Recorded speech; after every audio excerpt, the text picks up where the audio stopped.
Scarily plausible British intelligence conspiracy theories. 5th, MI6 funded an Al-Qaeda assassination on Gaddafi. In February 1996, a bomb was planted under a car that was part of Colonel Gaddafi's motorcade. It was intended to kill the Libyan leader, but he was in another vehicle. Several bodyguards were killed, and a gun battle afterward killed several Islamic extremists. The would-be assassins had links to Al-Qaeda. The head of the Libyan desk for MI5 at the time was an agent named David Shayler. In 1997, Shayler left the service and leaked information to the press. He was forced to flee to France, and in 1998, he claimed that the plot to kill Gaddafi had been funded by MI6. In joint meetings with MI6 in the months after the attempt, Shayler said that he learned of an operative code named Tunwat. Shayler's equivalent in MI6 was David Watson, who revealed that they channeled £100,000, $170,000, to Al-Qaeda. Foreign Office ministers denied giving any go-ahead for a murder attempt. Libya issued an Interpol arrest warrant for Osama bin Laden in March 1998. In 2002, a pair of experts on French intelligence claimed that the British, in collusion with US intelligence, played down the threat from Al-Qaeda to prevent an arrest. The British also gave asylum to Anas al-Libi until 2000, when he fled abroad. The French authors claim this was to prevent details of MI6's involvement in the Gaddafi plot from being revealed in court. 4th, death of Ari Neve. During World War II, Ari Neve became famous when he performed one of the most spectacular prison escapes of the conflict. He broke out of the infamous Colditz prison and spent 4 months crossing Europe on foot before finally making it back to Britain. After the war, he became a politician and won a parliament seat in 1953. In the afternoon of March 30, 1979, a car bomb on his vehicle exploded as he was driving from the House of Commons car park. He was the shadow Northern Ireland secretary, and the Irish National Liberation Army claimed responsibility for the attack. Margaret Thatcher came to power later the same year, and Neve had promised a ruthless campaign against Irish nationalists, including capital punishment for terrorism and a shoot-to-kill policy for British forces. No one was ever prosecuted for the murder. Some people believe that it was actually carried out by, or with help from, MI6 and the CIA.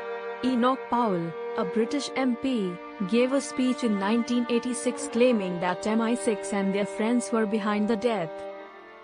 The US allegedly favored a united Ireland. It's also rumored that Neve, who'd been involved with military intelligence during the war, had intended to clean out and overhaul MI5 and MI6 should he come into office. 3rd, the Yvonne Fletcher deal. Policewoman Yvonne Fletcher was shot on April 17, 1984 while policing a protest outside the Libyan embassy in London. The bullet came from inside the embassy. British authorities laid siege to the building for 11 days before the 30 diplomats inside were allowed out to return to Libya. No one has ever been charged with the murder. The British authorities have been accused of being culpable in multiple ways. Records released in 2014 show that British officials were warned twice by Libya that there would be consequences if the protest went ahead. Other files show that the intelligence services believed that Libya may have had assassins and stocks of weapons at their embassy, smuggled via diplomatic bags.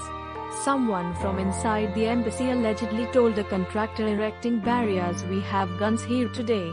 There is going to be fighting, and we aren't going to have responsibility for you or the barriers." No precautions were taken against gunfire. A 2007 review found adequate evidence to charge 2 men with conspiracy to murder. Neither of them had diplomatic immunity, and they'd escaped before the embassy was surrounded. According to a former British ambassador to Libya, no action was taken because a deal was made not to pursue prosecution during negotiations for hundreds of millions of pounds worth of trade deals. The Foreign Office denied making a deal, yet an MP speaking on behalf of the Fletcher family said, "I think they deliberately misled us." Second, Rosemary Nelson. Over 3,500 people were killed by the Troubles in Northern Ireland. Among them was Rosemary Nelson, a lawyer who defended Irish nationalists in high-profile cases.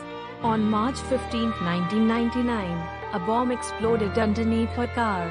A loyalist paramilitary group known as the Red Hand Defenders claimed responsibility. Nelson had been living in danger for some time. She'd received at least 7 death threats over the previous 2 years. Most disturbingly, 2 of these were alleged to have come from officers of Northern Ireland's police force, the Royal Ulster Constabulary, RUC. It became public knowledge that RUC officers had made threatening remarks about Nelson to her clients. After the assassination, immediate accusations arose of collusion by the RUC and other British authorities. Subsequent revelations showed that MI5 had kept a file on Nelson starting in 1994 and had acquired a warrant to tap her phone. The security service sparked controversy in 2006 by requesting legal representation at a public inquiry due to start the following year, including the ability to review and redact documentation. It's almost universally acknowledged that the authorities were negligent in offering protection to Nelson. Multiple human rights charities including Amnesty International had criticized the treatment of Nelson while she was still alive. The result of the public inquiry was that there had been no collusion between authorities and the Red Hand Defenders, but rogue individual officers may have helped make the assassination possible. Many are convinced it went even deeper than that. First, the overthrow of Sukarno. Indonesia's first president, Sukarno, led the independence movement that regained control of the country from the Netherlands in 1949.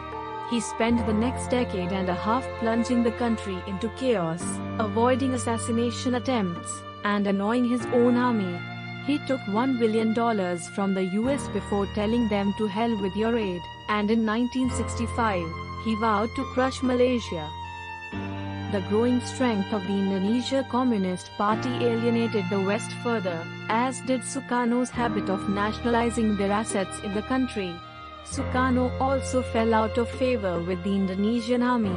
A general named Suharto took Sukarno into the army's care, and by 1967, he was the country's dictator. Suharto's rule saw the deaths of at least 5 lakh Indonesians and a deadly war with East Timor, which killed over 230,000 civilians. A British Foreign Office agent named Norman Redaway worked with MI6 and GCHQ in Indonesia in the early 1960s. He claims that he was told to do anything I could do to get rid of Sukarno given a budget of £100,000. GCHQ intercepted communications from Sukarno and passed them to his enemies in Suharto's military. Psychological warfare officers spread propaganda against Sukarno's rule. The CIA tried to help by creating a fake pornographic film with a Sukarno look-alike, but that didn't go so well. The British Foreign Office officially denies any involvement in the overthrow. Thanks for watching.